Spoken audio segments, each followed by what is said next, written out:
Hey everyone, how are you all doing? I hope you've had a good and safe week. I apologise if I look a bit rough or half-eyed open. I've been suffering from a migraine the last few days and I'm still a bit hazy, but I still wanted to record for you. Today's case is extreme and messy. Messy is probably a really good word. So I was watching a video about the craziest courtroom fights on YouTube, and this is when I first laid eyes on this person, and it was just crazy, absolutely crazy, and instantly made me want to look more into what the fuck happened in her story. I will show you some footage later, and I think from the footage you'll understand why I needed to know what the hell happened here. This case does involve extreme violent behaviour, some descriptions of SA, and some descriptions of mutilation of a body. So viewers' discretion is advised. With that said, I invite you to sit back, get yourself comfy, and join me for a glimpse into the darker side of reality. Taylor Coronado was born on the 23rd of November 1997, and she was born to her parents Marla and Arturo Sr. 3 years later, her younger brother Arturo Jr., known as AJ, was born to complete the family. They moved to Wisconsin in 2007 when Taylor was around 10 and AJ around 7. Unfortunately, the family suffered from tragedy in 2009 when Marla, the mother, sadly passed away. Marla had been an alcoholic and unfortunately she died from chronic cirrhosis. Now, I am familiar with the word, but I wasn't 100% convinced that I knew what it meant, so I quickly looked it up, and chronic cirrhosis is irreversible scarring of the liver, and eventually the liver starts to deteriorate. This is caused by a large consumption of alcohol. This left Taylor and AJ with just their father, who didn't seem to grieve for very long and actually remarried just a year later to a woman who had her own children. So this must have been really confusing to Taylor and AJ. It's hard to imagine the pain and the anguish that children would feel losing a parent, as it's not something I went through myself, but I can imagine them needing a lot of time, a lot of patience, and a lot of love. And I can't imagine their father being able to give that kind of attention and affection when he moves that fast into a new family.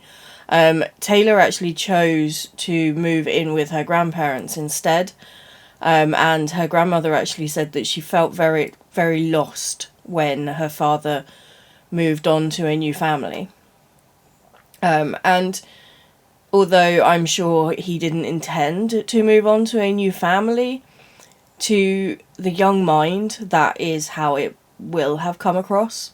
So it would have left both children feeling very, very lost, vulnerable, alone.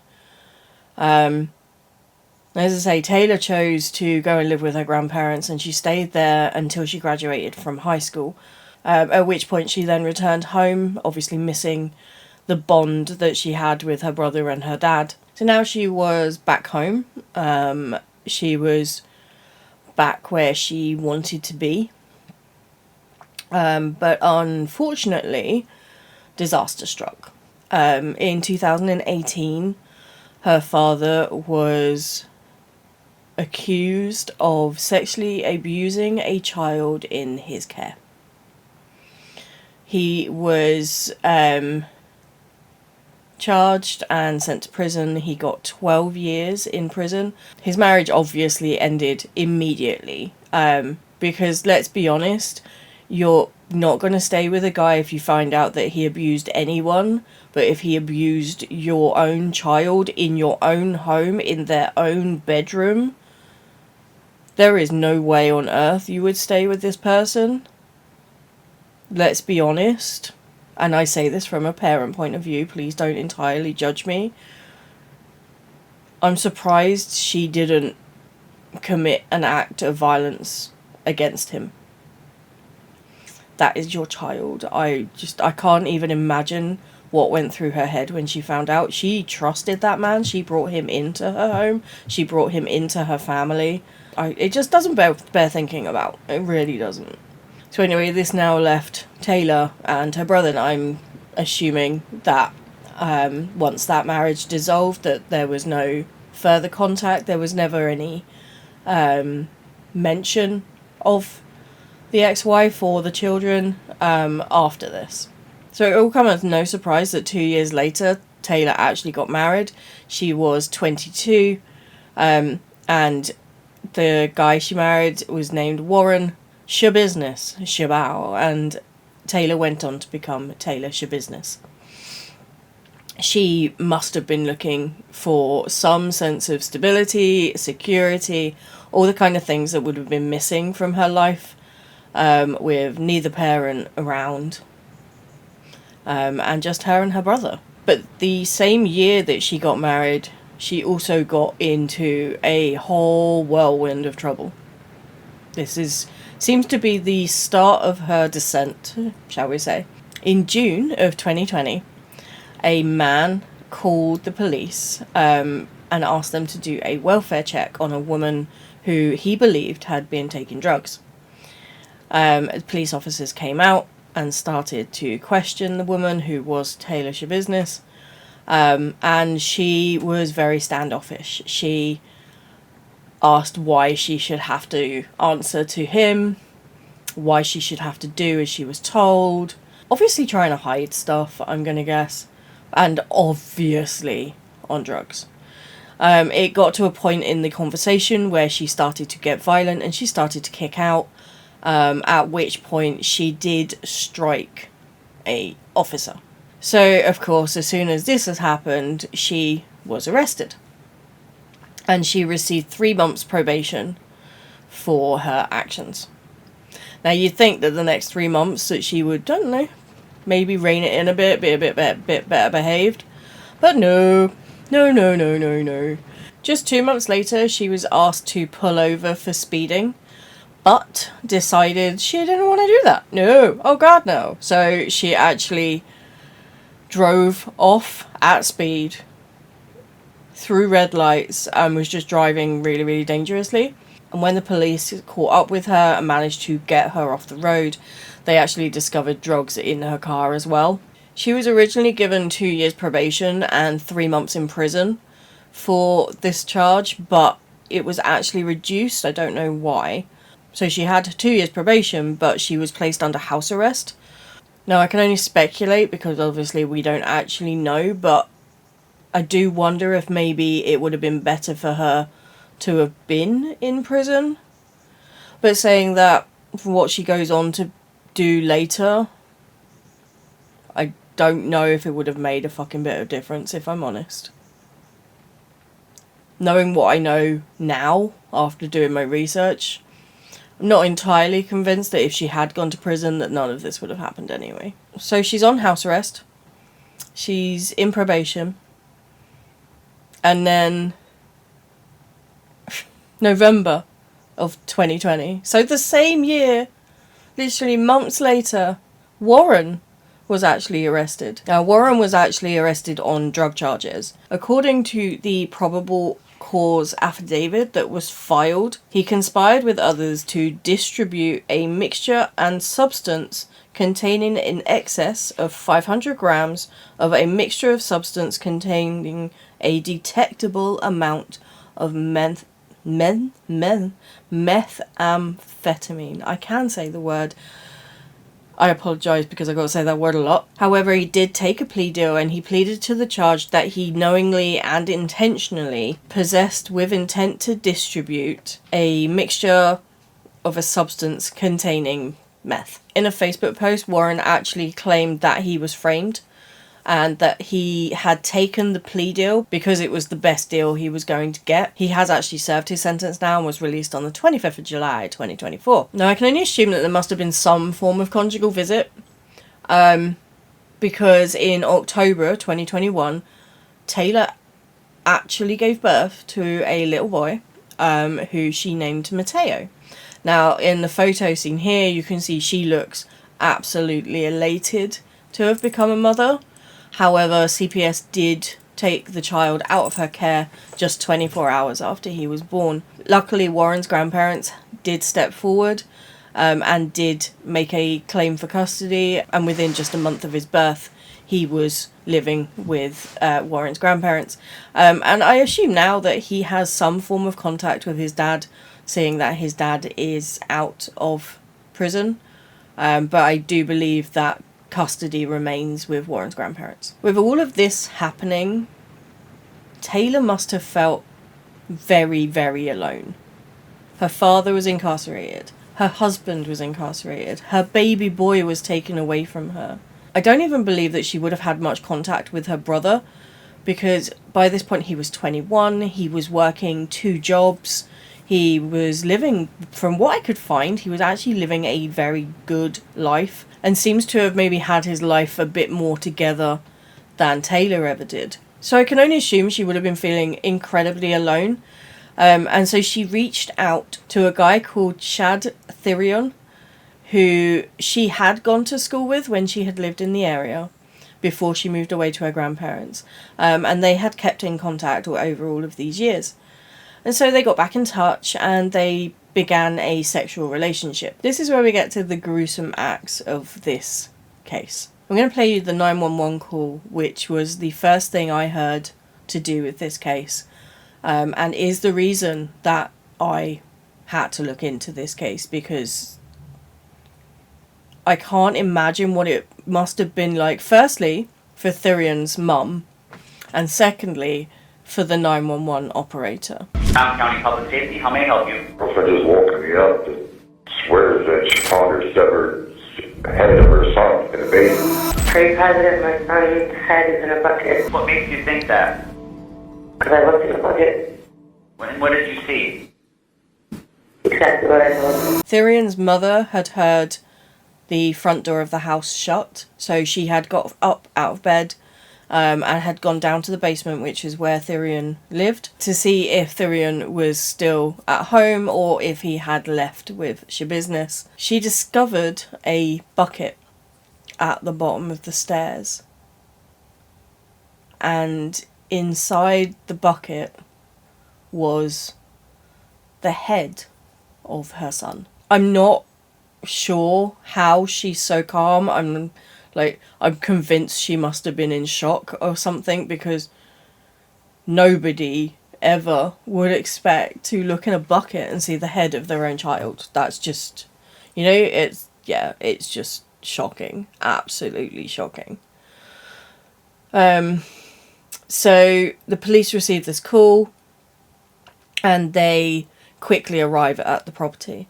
In the following footage, you see a police officer go downstairs and look in the bucket for himself. Hold on.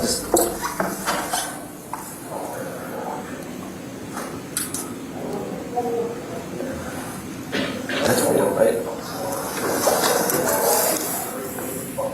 They also discovered later that there was also Thyrion's penis in the bucket, along with his head. So after this shocking discovery, the officer looked around the basement and he could see blood on the floor, he could see dried blood on a mattress, and they actually, upon looking, also managed to find organs inside plastic bags and cardboard boxes around the basement.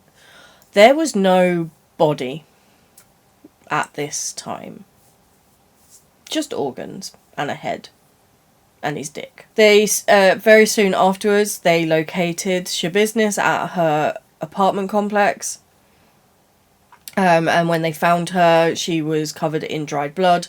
She had a cut on her hand, and she has scratches on her arms, which she claimed were self-inflicted, but really, I'm not convinced. Really not convinced after what happened. In the next clips, you can actually see Schabusiness in the interview room, where she does confess that she killed Thyrion, but she does claim that she didn't mean to kill him. But she also goes into some further detail as to what happened. The chain goes around his neck and he started choking him. And you just realized that he was going to die or what? I think I went a little too far because I was blacking out while I was doing it, right? And then and then I look at him, I'm like, shit, he's already purple. I'm like, fuck, I'm like, I don't know if he's fucking, is he good? Is he good? But then when I woke up, during the blackout moment, I'm like, shit. He was coughing up blood. I'm like, I don't know, I just kept on going. Did you want Shad to be dead? No, it was out of random. I wasn't expecting that, and it kind of threw me off guard. But when did you start, cutting up his body? I don't know, almost right away. I was sucking and cutting at the same time. I grinded on him, I put the dick in his ass. You grinding on? Yeah. What she talks about is just absolutely diabolical. I can't even fathom what would make you do it. But she found out that she got sexually turned on when she was cutting up Thyrion's body. To the point where she used his body for hours after killing him, and actually removed his penis and anally penetrated him. So what actually happened? So on the night of the 21st of February, Schabusiness and Thyrion got together with a friend and smoked a lot of cannabis at the friend's apartment. They then returned to Thyrion's basement apartment. His mum and mum's boyfriend weren't home at the time, and they proceeded to smoke a load of meth, and they also injected some trazodone, which I believe is an antidepressant, but I have no idea how it reacts with meth and cannabis. They then began to have sexual intercourse in the basement room. Now, Schabusiness claims that they had engaged in erotic asphyxiation beforehand, but for some unknown reason they decided to try it with metal chains. Now, even I, someone who has never attempted asphyxiation, would know that metal chains, probably a no-no. Please correct me if I'm wrong. I obviously don't want to kink shame anyone, but metal chains seem severe. They seem like a severe choice. So she wrapped the chain around his neck and began to pull, but she did not relent. So Thyrion actually got to the point where he turned purple and he was coughing up blood, but Schabusiness didn't let go. Now, she claims that she blacked out after he started coughing blood. I'm not sure if I believe that, but that's not for me to decide, I guess. But anyway, so she told the police officers that she strangled him until he had passed away, which took about 3 to 5 minutes. So she says she didn't intend to kill him, but this feels really fucking intentional. Once he was deceased, she proceeded to perform oral sex on the body. She used sex toys and his own penis to essay the body.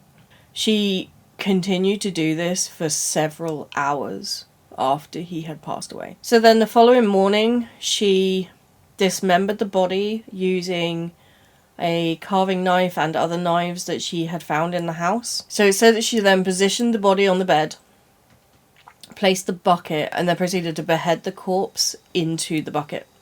And then she used the bucket and a tote bag to collect up all of the blood.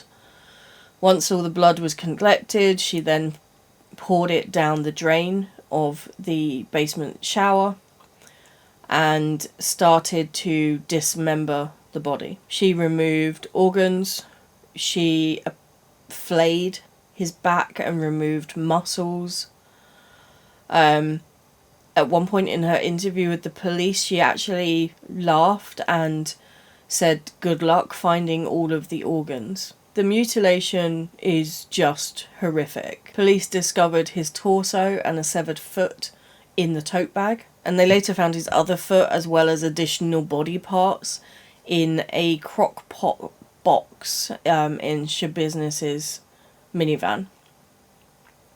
So it looks like she was trying to hide the evidence, but she didn't do a great job of it. I don't know if maybe she'd had more time, would she have done a better job of it? If maybe his mum hadn't been home on the 23rd, would she have continued to clean up? Or would she have just left as it was? We don't know. We honestly don't know. What we do know is she was charged with first-degree intentional homicide, mutilation of a corpse, and third-degree sexual abuse. Now, you'd think that that would be the end of the tale. I mean, that's a lot, right? That's a lot to take in. But no. I told you, I found this girl in the craziest fights in the courtroom.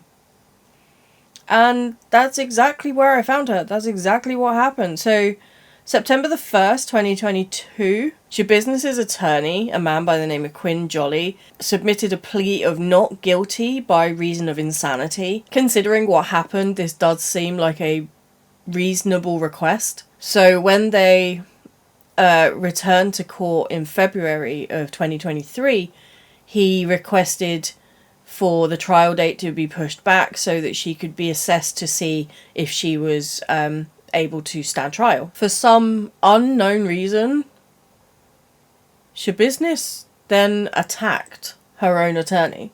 You know, the guy trying to help her, she attacked him. I'm gonna drop you the footage here so you can see what I watched, but it's just absolutely crazy.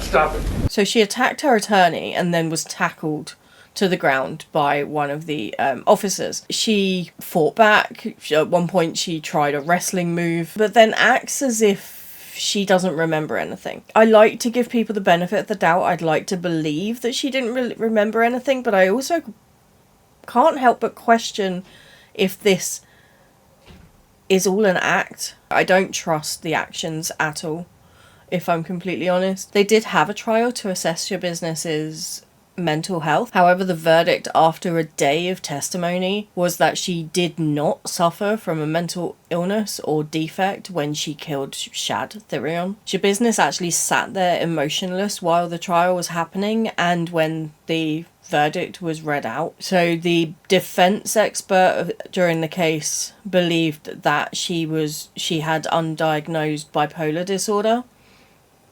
But when prosecution stood up, they claimed that the defendant didn't prove in any way that Schabusiness actually had this mental disease, and instead they focused on some of Schabusiness's own words. The prosecution actually said in their closing argument, "You heard her say, 'Yeah, I knew I was killing him, but I did it anyway, right?'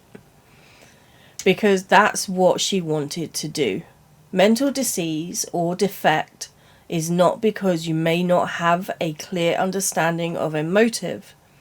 I would say you should, but that's not a mental disease or defect. Just because what she ultimately did is in some respects quite disturbing, it is not a mental disease or defect." And I do understand that, because if you think about some of the atrocities that have happened in history, that as normal people you just don't understand how people have done this, how people have committed atrocious acts. It doesn't mean that the person who committed them was insane.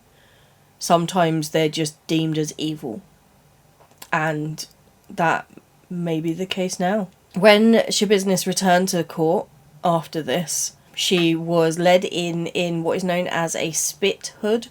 I'd never seen one before I started watching these videos. It's fascinating. It looks a bit like a a nose bag that a horse would wear, and that sounds really bad, but it does. It's like a big canvas hood. In the end, after all of this, she was sentenced to life without parole.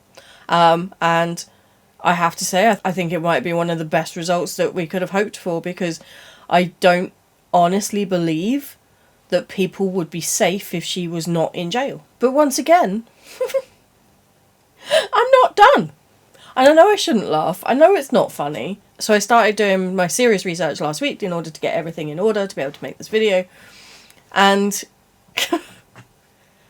she's in the news. She was in the paper. She was once again back in court on the 8th of October. So literally 12 days before I made this video, she was in court again. This time she actually attacked a prison worker. I believe it was a nurse. She was having a medical staple removed from her arm, and she apparently blacked out from the pain. And she lunged for the nurse and swung a metal tray at them. Again, it's the same claim as from when she strangled Thyrion. She blacked out. She doesn't remember doing it. It's very convenient, I'm just going to say. But yeah, so she originally pleaded innocence. But when she attended court on the 8th of October, she changed her plea to no contest.